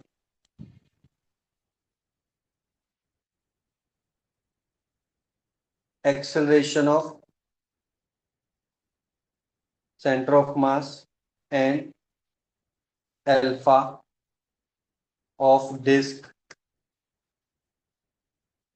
जो अब ले रही है डिस्क। ठीक है, फिर निकालेंगे हम, देन हमें क्या निकालना है, V C O M and omega at any time T, at any time T निकालना। फिर हमें निकालना है, थर्ड पार्ट निकालना है, at what time, at what time pure rolling will start, pure rolling will start. ये इंपॉर्टेंट क्वेश्चन है, pure rolling कब स्टार्ट करेगा। लिख लिया बच्चों क्वेश्चन सारे? हाँ जी सर। चलो तो देखते हैं, दोबारा डायग्राम बना रहा हूं मैं।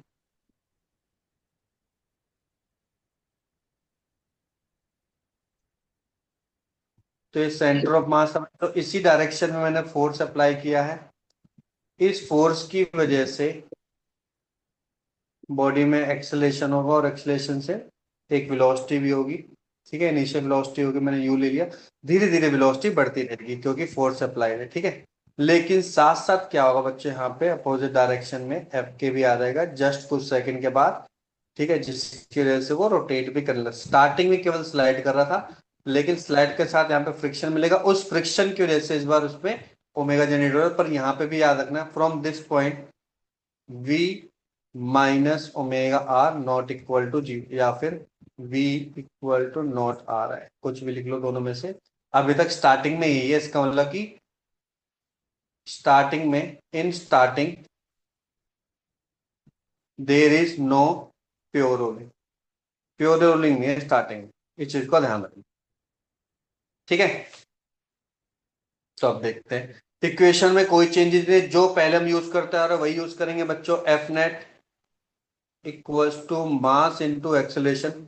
एफ नेट आप देख रहे होंगे, F minus F S equal to mass into acceleration, first point. दूसरा टॉर्क निकालेंगे, सेंटर पॉइंट पर निकालेंगे, सेंटर पे निकालेंगे तो एफ की वजह से तो टॉर्क जीरो हो जाएगा। एफ एस की वजह से निकालेंगे, एफ एस पुट करना बच्चों, एफ एस की वजह से पुट करेंगे तो टॉर्क एल्फा की डायरेक्शन में आ रहा है, तो मैं लिख सकता हूं F S into R equal to I alpha. तो एफ एस आर, आई क्या है बच्चे आपका, आई है डिस्क लिया है, तो M R square by two alpha. ठीक है बच्चों, लिख लिया यहां तक सभी ने?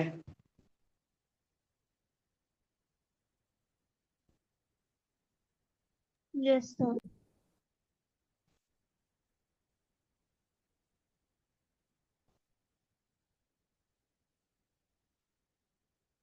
ये इक्वेशन बन गई टू।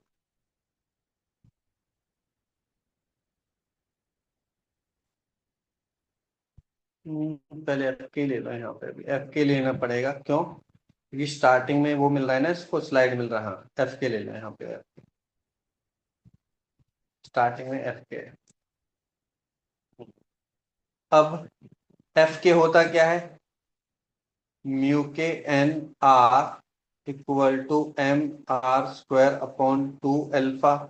म्यू के तो म्यू के ही रहेगा, एन की वैल्यू होती है नीचे की तरफ एम जी है, तो केवल एम जी ही आएगा, M R square by two alpha. एक आर से एक आर, एम से एम कट गया, एल्फा की वैल्यू आ गई टू म्यू के जी अपॉन में आ गया है, ये अल्फा की वैल्यू आ गई।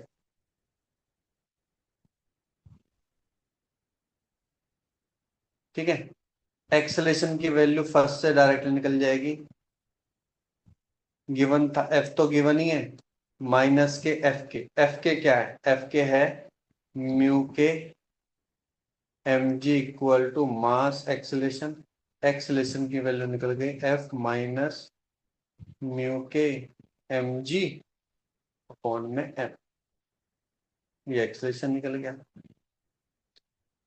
ठीक है, अब एक्सेलेरेशन निकल गया हमारा, अल्फा भी निकल गया, ये हमारा इस फोर्स की वजह से एक्सेलेरेशन निकल गया। सर इसकी में कोई वैल्यू चेंज हो रही है, देखो कोई वैल्यू चेंज नहीं हो सकती, कैसे, ध्यान से देखते हैं कि क्या टाइम के साथ वैल्यू चेंज हो रही है एक्सेलेरेशन की, ध्यान से देखो। एफ मैंने अप्लाई कर रखा है, कोई चेंजेस नहीं है, म्यू के फिक्स रहेगा, मास फिक्स है, जी फिक्स है, इसका मतलब कि एक्सेलरेशन चेंज ही नहीं हो रही है, एक्सेलरेशन जैसी थी वैसी रहेगी। अल्फा देख लो, म्यू के जी आर, तो अल्फा भी चेंज नहीं हो रही, इसका मतलब कि ए और अल्फा तो चेंज ही नहीं हो रही, और हमने अलग अलग भी निकाल दी, तरीके से निकाल दी। ठीक है, वो हमारा निकल गया पहला पार्ट। दूसरा पार्ट क्या है, VCOM और ओमेगा निकालना एट एनी टाइम टी, कोई भी टाइम टी पे निकालना है।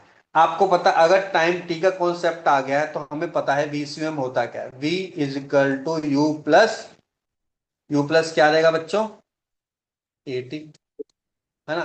क्या हमें U गिवन थी, हमने पता था, हमने देखो U दे रखे पहले से, तो U थी इसके अंदर, ये रहा U। ठीक है, तो U पहले से है। क्या हमने A निकाल लिया है, निकाल लिया है। क्या निकाला, F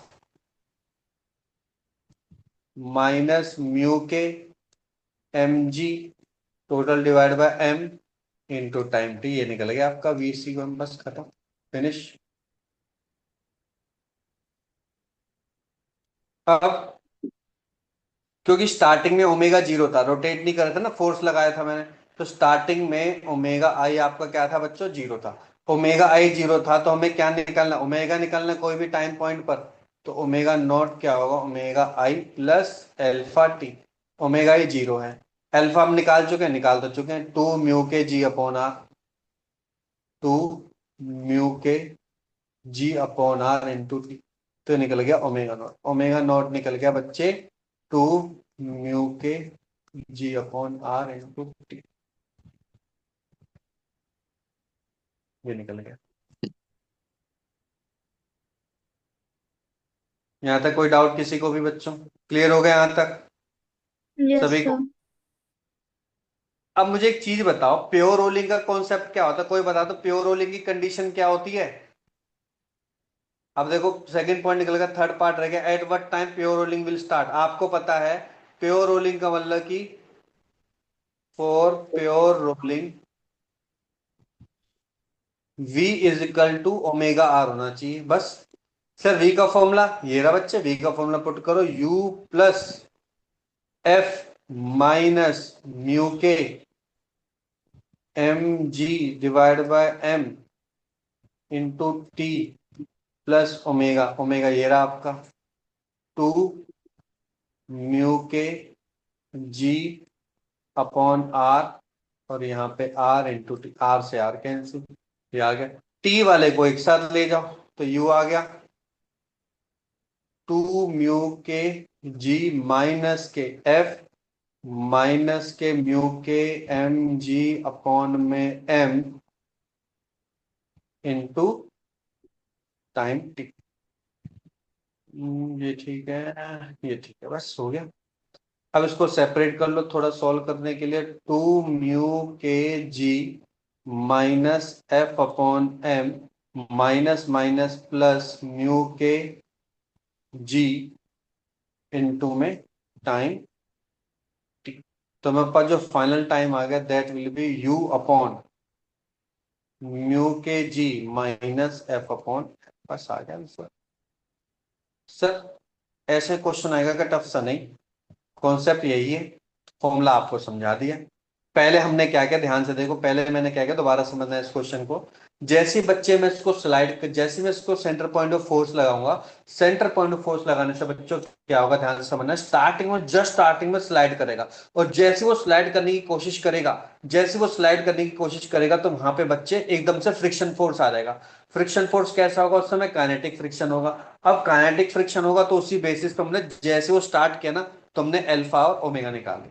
और उसके बाद वो बच्चे क्या करने लगा, टॉर्क जनरेट करने लग जाएगा। टॉर्क जनरेट करते करते करते करते क्या होगा बच्चे, ओमेगा ही बढ़ने लग जाएगा। पहले क्या था, ओमेगा ही जीरो था, यहाँ पे वी था, तो यू था, मान के मतलब यू था ना, ये जीरो था। अब U equal to omega R तो मैं नहीं ले सकता क्योंकि ये पहले से जीरो है। तो धीरे धीरे ओमेगा की वैल्यू बढ़ती रहेगी बढ़ती रहेगी बढ़ती, क्योंकि टॉर्क जनरेट होने लग रहा है। टॉर्क जनरेट होते होते होते होते कुछ टाइम बाद क्या हो जाएगा बच्चे, यहाँ पे v equal to omega R हो जाएगा। और जैसे v equal to omega R है तो वो कौन सी कंडीशन है बच्चों, ये वाली टाइम वाली कंडीशन, बस खत्म। क्या ये बात सबको क्लियर हो गई, यस और नो? एक मिनट, यहाँ पे गलती हो गई, 2 + 1 3 आएगा।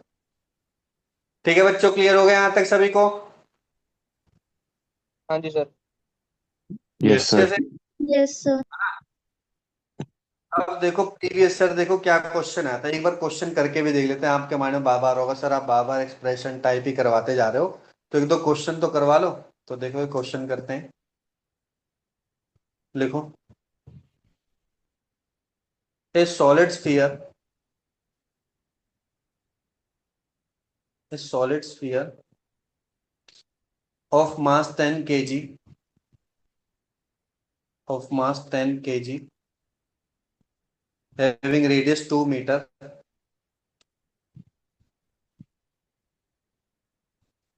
is acted upon by a force, is acted upon by a force 7 Newton,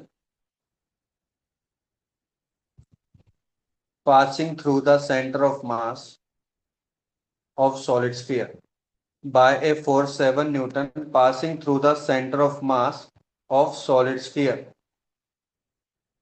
If coefficient of friction is 0.1,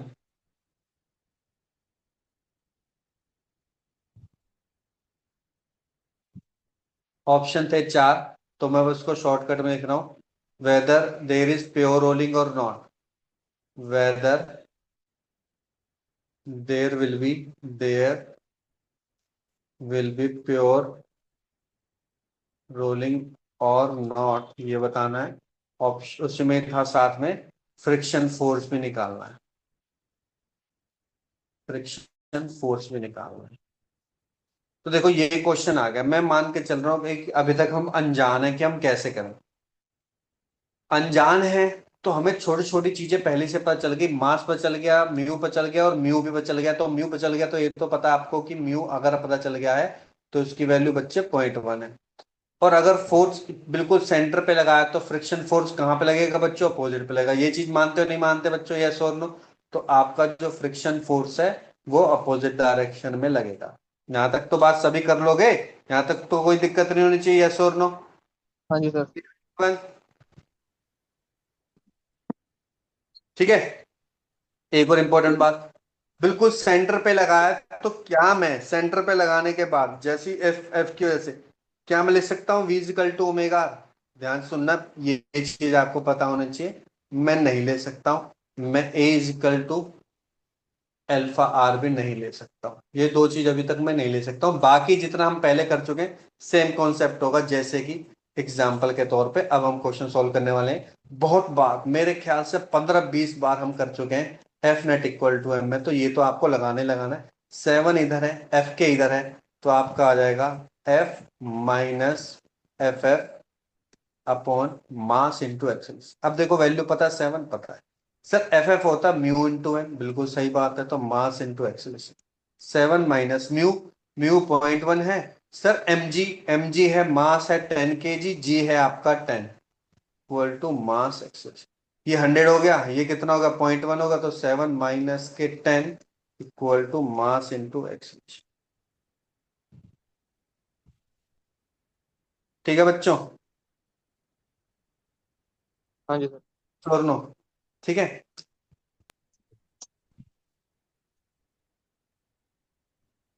अब प्योर रोलिंग के लिए चलो देखते हैं इसको ना, अभी ना अगर मैं एफ एफ, अगर मैं अभी नहीं नहीं नहीं, रुको जा रुक जा एक सेकंड। मैं इसको शुरू के लिए अभी एफ एफ मान के चल रहा हूँ, तो अभी इसको एफ एफ ही रहने दो। पहले मैं फ्रिक्शन फोर्स निकालूंगा, क्या friction force F F F के से कम आ जाए। आपको पता अगर आपका अभी मैंने बताया था जो फ्रिक्शन फोर्स है अगर वो म्यू के एन से कम आ जाती है या म्यू से कम आ जाती है तो वो किस में रहता है बच्चों? प्योर रोलिंग में रहता है ना, यस और नो, है ना? हमें ये तो बताना प्योर रोलिंग में नहीं, तो मुझे एफ एफ निकालना है। तो इस मेथड से नहीं करेंगे, हम वैल्यू पुट नहीं करेंगे। हम क्या करेंगे, हम निकालेंगे पहले दूसरे तरीके से। पहले हम फ्रिक्शन फोर्स निकालेंगे। हमारी फ्रिक्शन फोर्स की वैल्यू यहां पे लिख लेते हैं, वो 0.1 × 10 × 10 10 न्यूटन से कम आनी चाहिए, बस ये ध्यान रखना है फॉर प्योर रोलिंग। अगर हमारी एफ एफ की वैल्यू 10 न्यूटन से कम आ गई तो हमारा करेक्ट है, तो हम निकालेंगे। तो ये 7 हो गया, ये एफ एफ हो गया, ठीक है, ये मास हो गया और ये एक्सीलरेशन हो गया। तो ये इक्वेशन बन गई 1। दूसरी इक्वेशन, सर दूसरी इक्वेशन हम निकालेंगे टॉर्क। 7 की वजह से टॉर्क होगा 0। क्यों? क्योंकि sir there is no radial distance. दूसरा एफ एफ, एफ एफ की वजह से अगर मैं देखूं एफ एफ इधर है और अल्फा इधर है, तो मैं नेगेटिव क्यों ले रहा हूं, ये पॉजिटिव लूंगा, तो यहाँ पे आ जाएगा बच्चे F F into R equals to I alpha. Sir F F मुझे पता नहीं है, एज इट इज लिख दो, ये आर है। आई आपने बोला था, क्या बोला था बच्चों मैंने? Solid sphere. सॉलिड स्फीयर होता है 2/5 mr²। अल्फा अल्फा में ही रहेगा, मुझे नहीं पता अल्फा क्या होता है, तो अल्फा को एज इट इज रख दो, ठीक है। आर से आर कट गया, कट गया। अब एफ एफ आ गया आपका, क्या एफ एफ आ गया 2/5 mr। ये बन गई दूसरी इक्वेशन। यहाँ तक क्लियर हो गए सभी को बच्चों? यस और नो? Yes sir. ठीक है। अब देख रहे हो सर, ना मुझे अल्फा पता ना ए पता, फिर कैसे करें? अब थोड़ा स्मार्टली प्ले करना है। स्मार्टली कैसे? अगर मैं पहले से ही मान लू, ध्यान सुन लो, अगर मैं पहले से ही मान लू, दोनों ऑप्शन लेके चल रहा हूं, अगर मैं पहले से मान लू ये प्योर रोलिंग है, तो प्योर रोलिंग में एफ एफ की वैल्यू 10 से कम होनी चाहिए कि 10 से ज्यादा बच्चों, ये बताओ। 10 से कम होनी चाहिए, यस और नो? कौन सा काम है? हाँ जी सर। इसका मतलब कि, अगर इसका मतलब कि अगर मैं पहले से ही मान लू कि ये प्योर रोलिंग ही है, एज्यूम करके चल रहा हूं, एज्यूम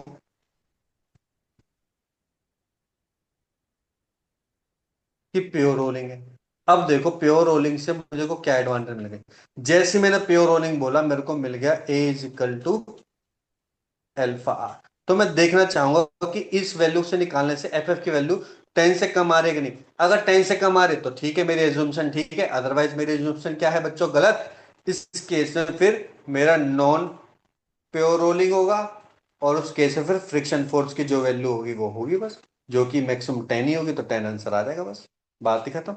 तो दो ही ऑप्शन हो सकते हैं, या तो 10 या फिर 10 से कम, ऐसे pure rolling or not pure rolling, बस।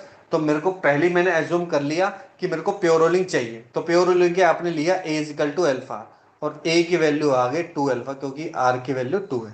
तो यही वैल्यू आप इन दोनों में पुट करेंगे तो हम आंसर निकालने की कोशिश करेंगे। हमारा क्या क्या इक्वेशन बनी थी बच्चों? हमारी थी 7 - F F equal to mass into acceleration. एक निकला था F F equal to 2/5 mr alpha, ठीक है। दोनों इक्वेशन को डिवाइड भी कर सकते हो, डिवाइड कर देंगे तो 7 - F F upon F F equal to A, A की जगह आ जाएगा 2 अल्फा, तो mass 2 alpha divide by 2/5 mass R alpha. Alpha alpha cancel, mass mass भी कैंसिल, 2 2 भी कैंसिल, 5 ऊपर जाएगा, आर नीचे रहेगा, 5 ऊपर जाएगा, आर नीचे रहेगा। आर की वैल्यू क्या है बच्चे? 2 है। क्रॉस मल्टीप्लाई कर दो, 14 - 2f equal to 5f, 7f equal to 14। F F की वैल्यू कितनी आ रही है बच्चे? Only 2 newton. तो बताओ, ये बताओ जो एफ एफ है वो 10 से कम आ रहा है कि ज्यादा आ रहा है बच्चों, ये बताओ। कम आ रहा है सर, और हाँ जैसे हाँ। कम आ रहा है, कम लगे वो प्योर रोलिंग ही है। और आंसर क्या है, प्योर रोलिंग एंड 2n। ये आंसर है आपका, प्योर रोलिंग और एफ की वैल्यू निकल गई 2n में। कोई डाउट यहां तक किसी को भी? No sir.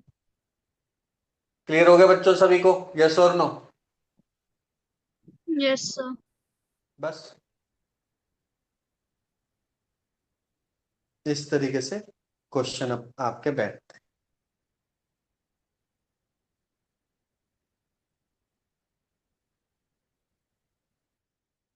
ठीक है, तो एक और क्वेश्चन करते हैं छोटा सा, फिर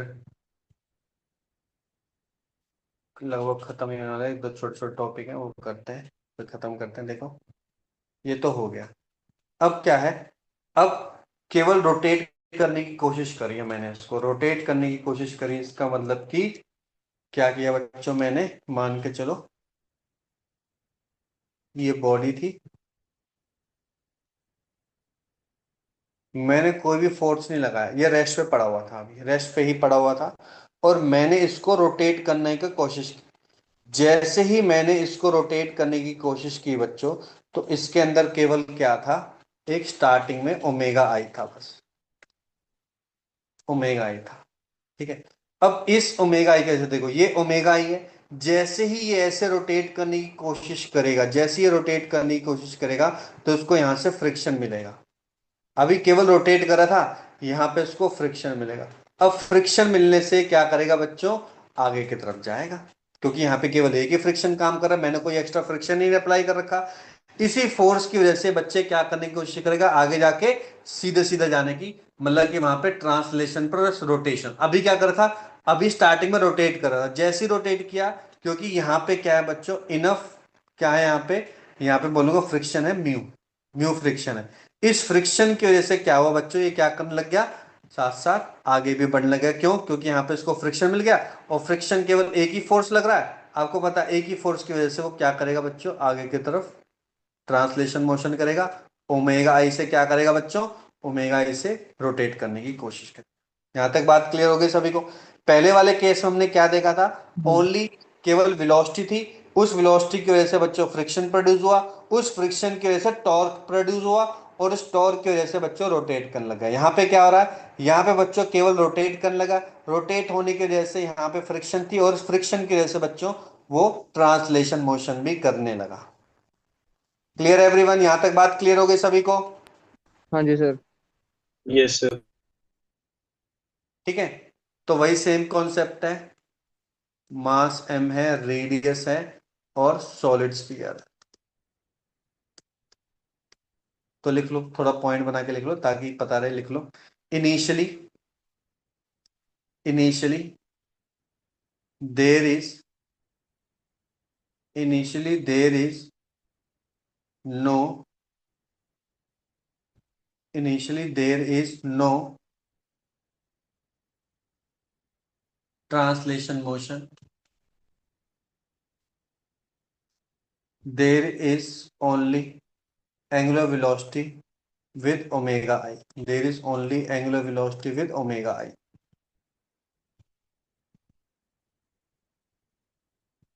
ठीक है, angular velocity with omega I. Thereby there will be some friction. There will be some friction. Fk will occur on the body. Fk will occur on the body. Due to this, body will start translation motion. Body will start translation motion.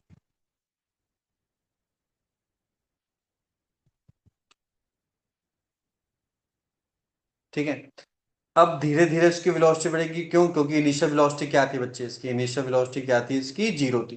तो इस F K की वजह से initial velocity बढ़ेगी। अब वो मैं जानना चाह रहा हूं कि वो वेलोसिटी कितनी होगी, वो वेलोसिटी कितनी होगी कि वो क्या होने लग जाए बच्चों, प्योर रोलिंग में आ जाए। ठीक है, तो लिख लो, find the time find the time and velocity VCOM at which pure rolling will start. Pure rolling will start. ये क्वेश्चन है बच्चों। तो देखो करते हैं स्टार्टिंग से, बहुत आराम से करते हैं। सर नेट फोर्स निकालेंगे सबसे पहले तो हमें पता है, हमें एक ही काम करते हैं, नेट फोर्स निकालते हैं equal to mass into acceleration. Net force देखोगे इस डायरेक्शन में कोई मास ही नहीं है, सॉरी फोर्स ही नहीं है, एक्सटर्नल केवल एफ के ही है। तो मैं पुट करूंगा F K equal to mass into accel. Sir F K की वैल्यू तो फिक्स होते हैं, mu into M G equal to mass into accel. Mass से मास कट गया, ए की वैल्यू डायरेक्टली आ गई म्यू इनटू जी, बात ही खत्म। ये निकल गया, कितने आसानी से निकल गया देखो ये। सर हम टॉर्क भी निकाल सकते हैं, बिल्कुल निकाल सकते हो। देखो टॉर्क कैसे जाएगा, अब टॉर्क लग रहा है ऐसे, रोटेट करेगा एंटी क्लॉकवाइज। एंटी क्लॉकवाइज मतलब कि आपका ये जो फ्रिक्शन फोर्स है ये अल्फा है इस डायरेक्शन में, तो ओमेगा आई को कम करने की कोशिश करेगा, यू को बढ़ाने की कोशिश। ओमेगा आई कम कर रहा है, यू बढ़ा रहा है। ओमेगा आई एफ के देखो, एक्सेलेरेशन देखो पॉजिटिव है, एक्सेलेरेशन पॉजिटिव है, इसका मतलब कि क्या हो रहा है बच्चों, एक्सेलेरेशन पॉजिटिव होने की वजह से आगे की तरफ बढ़ रहा है। आगे की तरफ बढ़ रहा है मतलब कि वेलोसिटी बढ़ रही है, और ओमेगा आई साथ साथ कम भी हो रही है, दोनों चीजें हो रही है। तो एक ऐसा पॉइंट आएगा जब दोनों इक्वल बन जाएंगे, तो वही चीज हमें निकालनी है। देखो एक्सेलरेशन निकल गया हमारा, अब हमें क्या निकालना है, टॉर्क निकालना है। एफ के है इधर, एल्फा है इधर, तो एफ के into R equal to I into alpha, mu M G R 2/5 M R square into alpha. निकल गया एल्फा, बस एक आर से एक आर कैंसिल, एम से एम कैंसिल, एल्फा निकल गया 5 म्यू जी अपॉन में आर, दैट्स इट। देखो इसमें ऐसी कोई वैल्यू नहीं जो चेंज हो रही है, mu G R constant, mu G constant 5/2 है, डिवाइड बाय 2 है, बिल्कुल करेक्ट। तो क्या देखो A is equal to alpha R है, सर कहीं से भी नहीं है, देख लो। क्लियर हो गया सभी को, यस और no? Clear everyone? Yes sir. हाँ जी सर। यस। अब हमारे पास दो चीजें निकल गई, याद करो हमें क्या निकालना है। सर हमें वेलोसिटी निकालनी है एक टाइम पे, क्योंकि आपने टाइम पूछा। निकाल लेंगे बच्चे, बिल्कुल निकाल लेंगे। आपको पता है ट्रांसलेशन के लिए हम डायरेक्ट लेते हैं v is equal to U plus AT. हमें u क्या थी, इनिशियली 0 थी, तो हम ये ले सकते हैं, बिल्कुल ले सकते हैं। a आपने निकाला है जो कि था म्यू जी और t, इक्वेशन 1 खत्म। दूसरी, सर ओमेगा फाइनल होगा ओमेगा आई प्लस अल्फा टी। सर आपने ध्यान से देखा होगा ओमेगा आई और अल्फा अपोजिट डायरेक्शन में है, तो क्या मैं ओमेगा आई ले लूं और यहाँ पे अल्फा की वैल्यू माइनस में पुट कर दूं? बिल्कुल पुट करेंगे, 5/2 म्यू जी अपॉन में आर टाइम टी, और ये हो गया ओमेगा नॉट। अब आपको पता, फॉर प्योर रोलिंग मुझे क्या करना पड़ेगा बच्चे, मेरे को v is equal to omega R put करना पड़ेगा। v की वैल्यू आपको पता है म्यू जी टी है, और ओमेगा की वैल्यू अभी आपने निकाली ओमेगा आई माइनस के 5/2 म्यू जी आर इनटू में टाइम। ये वाला टाइम इधर ले जाओ, क्योंकि टाइम की क्वेश्चन इधर ही है, तो ये हो जाएगा म्यू जी, सॉरी आर का भी तो मल्टीप्लाई करनी है ना, आर है तो साथ में आर भी है, तो हो जाएगा म्यू जी माइनस के 5/2 mu G equal to omega I R, है ना, और टाइम निकल गया आपका ओमेगा आई आर, जो कि नेगेटिवली होगा माइनस के 3/, मतलब कि मैग्नीट्यूड वाइज है 3/2 म्यू जी, बस खत्म।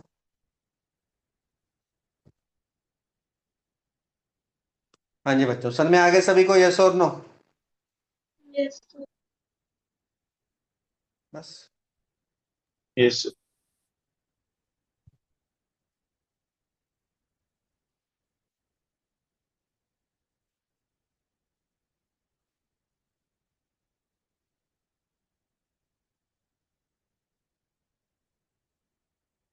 है ना।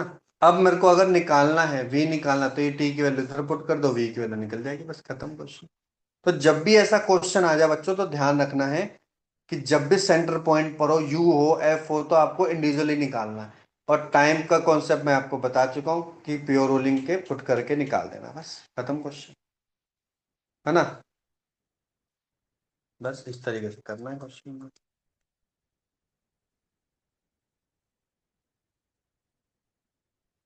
क्लियर हो गया कॉन्सेप्ट सभी को? हाँ जी yes, sir. sir. Yes, sir.